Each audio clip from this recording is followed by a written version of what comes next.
تو دشمنی کی آپ لوگوں نے قرآن کے ساتھ، سنت کے ساتھ. اور میں حیران ہوتا ہوں کہ قرآن حکیم، وہ کتاب جو ہماری کتاب زندگی تھی، اس کے ساتھ انہوں نے کیسے کیسے متس مشہور کر دی. بس صرف اس کا کام رہ گیا مردے بخشوانا، جو ثابت ہی کوئی نہیں. قرآن کا کام رہ گیا ہے عدالتوں کے اندر قرآن پہ حلف دے کے جھوٹ بولنا. قرآن کا کام رہ گیا ہے کہ بچی کی شادی ہو تو نیچے سے اسے گزار دینا. یہ قرآن کا ٹوٹل کام یہ رہ گیا. قرآن اس لیے نازل ہوا تھا یار، ایک غیر مسلم بھی آپ کو خط لکھے نا، امیگریشن کے کاغذ آ جائے نا فرینچ کے اندر، انگلش کے اندر، اور آپ کو یہ زبانیں نہ آتی ہوں تو 10 بندے ڈھونڈتے پھرتے ہیں کہ یار بتاؤ کیا لکھا ہوا ہے. اور اللہ کی کتاب کبھی اس کو ترجمے سے پڑھنے کی کوشش ہی نہیں کی، جبکہ ہر فرقے کا ترجمہ موجود ہے.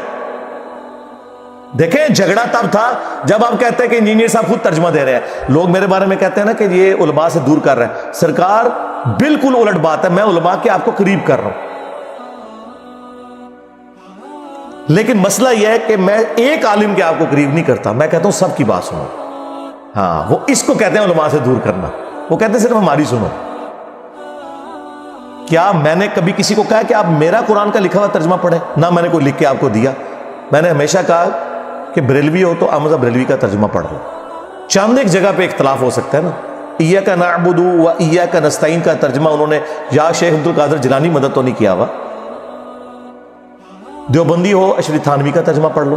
کون سا دنیا کا دیوبندی عالم ہے انکلوڈنگ تقی عثمانی صاحب کے جو یہ دعویٰ کرے کہ میں اشرف تھانوی سے بہتر قرآن جانتا ہوں؟ تو ہم تو کہتے ہیں کہ آپ ان بچوں سے نہ قرآن پڑھیں، ان کے بڑے بڑے ابوں سے پڑھیں. مجھ سے وہ ٹی ایل پی والے بھائی نے جب انٹرویو کیا کہ جی آپ اپنا استاد کسے مانتے ہیں، میں نے کہا مذہب بریلوی کو. میں نے ان سے پڑھا ہوا ہے، اگرچہ وہ 1921 میں فوت ہو گئے تھے، میں 1977 میں پیدا ہوا ہوں. لیکن یقیناً وہ قرآن کا ترجمہ کمائی کے لیے نہیں کر کے گئے تھے، انہیں تو عربی آتی تھی. ترجمہ انہوں نے کیا تھا میرے لیے. اردو تو مجھے آپ سے بھی زیادہ آتی ہے. جس طرح صحابہ کرام کو لکھنا پڑھنا نہیں آتا تھا، لیکن ان کی زبان میں قرآن نازل ہوا تو انہیں ڈائریکٹ سمجھ آتا تھا. خیر میں نے تو بعد میں عربی بھی سیکھ لی ہے. عربی نہ بھی سیکھوں یا کوئی نہ بھی سیکھے، اردو زبان میں جب کر دیا تو ہم تو ڈائریکٹ احمد بریلوی سے ترجمہ پڑھ رہے ہیں، ہم ڈائریکٹ اشرف تھانوی سے پڑھ رہے ہیں، ہم ڈائریکٹ جوناگڑھی سے پڑھ رہے ہیں، ہم شیعہ کے سید فرمانوی شاہ سے ترجمہ پڑھ رہے ہیں ڈائریکٹ. تو یہ شاہی کوئی نہیں. اور یہ آپ خود مانیں گے کہ آپ شاہی کوئی نہیں اپنے بڑے بابوں کے مقابلے پہ. تو یہ ترجمے انہوں نے کمائیوں کے لیے کیے تھے، یہ تو کوئی نہیں کہا کمائی کے لیے کیے. تو اس لیے کیے تھے کہ پبلک کو پتہ چلے قرآن میں کیا لکھا ہوا ہے.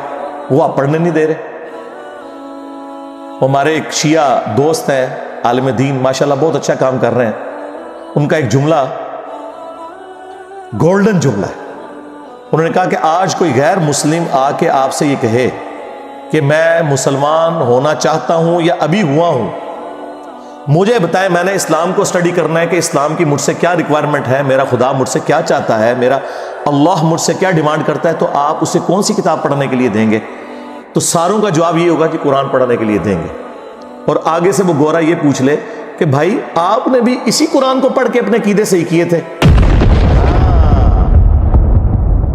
تو منہ اڑ کے بیٹھو گے. اس کا جواب یہ نہیں ہوگا کہ میں نے، میرے پرکھے جو بھی کسی نے نہیں قرآن ترجمے نال پڑھا ایسی اللہ دے فضل نال جدوں انہوں نے کلمہ پڑھا ہوں تک کسی نے قرآن ترجمے نال نہیں سی پڑھا. اسی وجہ میں آپ کو بتا دیتا ہوں قرآن کا ترجمہ بمشکل 200-250 سال پہلے کیا شاہ ولی اللہ دہلوی نے فارسی میں، اور اس وقت بھی کوئی پرنٹنگ پریس وغیرہ نہیں تھے، وہ چند لوگوں تک ہی پہنچا.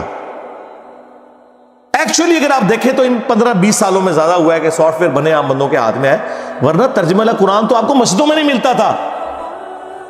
وہ حافظ قرآن نے نہ ترجمہ پڑھا ہو تو اور کس نے پڑھنا ہے؟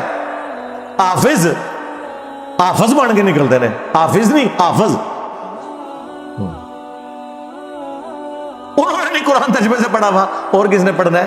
اور جس کے ماں باپ نے امید لگائی ہے کہ انہیں سانو لے جانا ہے کتنے جتھے آپ جانا سی. ہاں تراوی کے دنوں میں تھوڑی تھوڑی داڑھی بڑھا لیں گے تو جس طرح جنابی عید آئے گی تو او پہ عید ہے داڑھی. اور کس لیے؟ پیسے کمانے کے لیے. مفت کون پڑھا داڑھی تراویاں؟ ٹھیکے تھے ان نے. ہاں یہ قرآن کے ساتھ آپ لوگ کر رہے ہیں. اور قرآن کیا کہہ رہا ہے؟ وَأُوحِيَ إِلَيَّ هَذَا الْقُرْآنُ لِأُنذِرَكُمْ بِهِ وَمَنْ بَلَغَ. اے نبی تم فرماؤ قرآن مجھے اللہ نے اس لیے وحی کیا تاکہ اس قرآن کے ذریعے میں تمہیں بھی تبلیغ کر دوں، اور جس تک یہ قرآن پہنچ جائے اس قرآن کے ذریعے تبلیغ کرے۔ قرآن تو یہ کہہ رہا ہے، قرآن تو کہہ رہا ہے وَلَقَدْ يَسَّرْنَا الْقُرْآنَ لِلذِّكْرِ فَهَلْ مِن مُدَّكِرٍ، ہم نے قرآن کو سمجھنے کے لیے آسان کر دیا، ہے کوئی نصیحت حاصل کرنے والا؟ قرآن تو یہ کہہ رہا ہے، قرآن تو کہہ رہا ہے فذکر بالقرآن من یخاف وعید، اے نبی قرآن کے ذریعے تبلیغ کریں ہر اس شخص کو جو اللہ کی دھمکی سے ڈرتا ہے۔ قرآن تو یہ کہہ رہا ہے، قرآن تو سورہ صاد میں کہہ رہا ہے کہ قرآن ہم نے اس لیے نازل کیا کہ اس سے لوگ نصیحت حاصل کریں، اس کی آیات میں تدبر کریں اور عقل مند لوگ اس سے نصیحت حاصل کریں۔ لیکن آپ لوگوں نے کیا کہا کہ قرآن کس لیے نازل ہوا ہے؟ مردے بخشوانے کے لیے۔ ہمارے محبوب صلی اللہ علیہ وآلہ وسلم کی پوری زندگی سینٹرڈ اراؤنڈ قرآن ہے، آپ کا انسٹرومنٹ آف دعوت قرآن ہے۔ وَأُوحِيَ إِلَيَّ هَذَا الْقُرْآنُ لِأُنذِرَكُم بِهِ وَمَن بَلَغَ، اے نبی تم فرماؤ قرآن مجھے اس لیے وحی کیا گیا تاکہ اس قرآن کے ذریعے میں تم تک بات پہنچاؤں جس تک بھی پہنچے۔ اور وہ دیکھیں کیسی پہنچائی ہے، صحیح مسلم میں یہ حدیث ہے، نبی علیہ السلام نے حجۃ الوداع کے موقع پر فرمایا تھا میں تم میں ایک چیز ایسی چھوڑ کے جا رہا ہوں جسے پکڑ لوگے کبھی گمراہ نہیں ہوگے، وہ اللہ کی کتاب ہے۔ اچھا، حجۃ الوداع کا جو خطبہ مسلم شریف میں آیا نا، اس میں صرف قرآن کا ذکر ہے، حدیث سنت کا ذکر نہیں ہے، کیونکہ سنت کو ماننا قرآن ہی کو تو ماننا ہے، قرآن نے نہیں کہا ہے نا من یطع الرسول فقد اطاع اللہ، جس نے رسول اللہ کی اطاعت کی اس نے اللہ کی اطاعت کی۔ ٹھیک ہے، ایک حسن درجے کی روایت ہے حاکم کے اندر، قرآن اور سنت دو چیزیں، لیکن حجۃ الوداع کا جو خطبہ مسلم شریف میں آیا اس میں صرف قرآن کا ذکر ہے، لیکن وہ لکھی رہ گئی مسلم میں حدیث، یہ حدیث مسلم شریف میں ہی لکھی رہ گئی کہ اللہ تعالیٰ اس قرآن کی وجہ سے قوموں کو عروج دے گا اور زوال دے گا۔ وہ زمانے میں معزز تھے مسلمان ہو کر اور تم خوار ہوئے تارک قرآن ہو کر۔ یہ مسلم شریف میں حدیث لکھی رہ گئی جی، یہ مسلم میں ہی لکھی رہ گئی حدیث، القرآن حجۃ لک او علیک، قرآن قیامت کے دن یا تو تیرے حق میں گواہی دے گا یا تیرے خلاف گواہی دے گا جی، اور وہ خلاف جو گواہی ہے وہ قرآن میں آ گئی ہے، وہ صرف قرآن نہیں، صاحب قرآن بھی۔ سورہ فرقان آیت نمبر 30، وقال الرسول یا رب ان قوم اتخذوا هذا القرآن مہجورا، اور رسول اللہ قیامت کے دن شکایت کریں گے کہ اے اللہ میری قوم نے قرآن کو پیٹھ کے پیچھے ڈال دیا تھا۔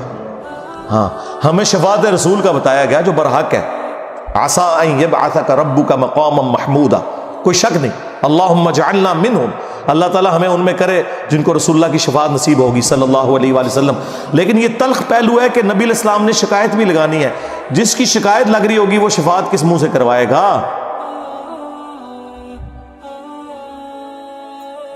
ہم کہہ رہے ہیں جو کچھ بھی ہے تیرے محبوب کی امت سے ہیں، اور محبوب پہلے ہی کہہ رہے ہیں کہ میں نے شکایت لگانی ہے جس نے قرآن کو چھوڑ دیا۔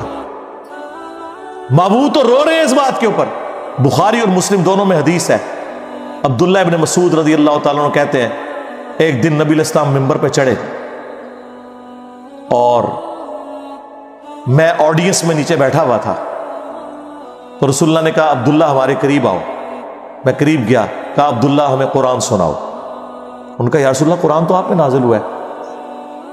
آپ نے فرمایا کہ مجھے دوسروں سے سن کے لطف آتا ہے۔ تو عبداللہ ابن مسعود کہتے ہیں کہ میں قرآن حکیم پڑھنا شروع کیا اور سورہ نساء کی میں نے تلاوت شروع کی۔ آپ شوق دیکھیں کہ سورہ نساء شروع کی انہوں نے 40 آیات پڑھ دی، نبی علیہ السلام ممبر پہ بیٹھے ہوئے ہیں اور وہ نیچے قرآن تلاوت کر رہے ہیں اور حضور اس کا لطف اٹھا رہے ہیں۔ اور جب آیت نمبر 41 پہ پہنچے نا، فَكَيْفَ إِذَا جِئْنَا مِن كُلِّ أُمَّةٍ بِشَهِيدٍ، وہ کیسا دردناک وقت ہوگا قیامت کا کہ جب ہم ہر امت میں سے ایک گواہ کو اس امت کے پیغمبر کو اٹھائیں گے، کس لیے کہ بتائے کہ اس نے دعوت کا کام کیا تو اس کے اگینسٹ اس کی امت نے کیسا رسپانس کیا۔ وَجِئْنَا بِكَ عَلَىٰ هَٰؤُلَاءِ شَهِيدًا، اور اے محبوب صلی اللہ علیہ وآلہ وسلم ہم آپ کو گواہ بنا کر اٹھائیں گے ان کے اوپر۔ جن میں آپ کو مبعوث کیا گیا. بس یہ آیت سننی تھی. امت تو کہتی ہے جو کچھ بھی ہے محبوب کی امت سے ہے. اور محبوب کیا فرما رہے ہیں؟ عبداللہ بس کرو، عبداللہ بس کرو.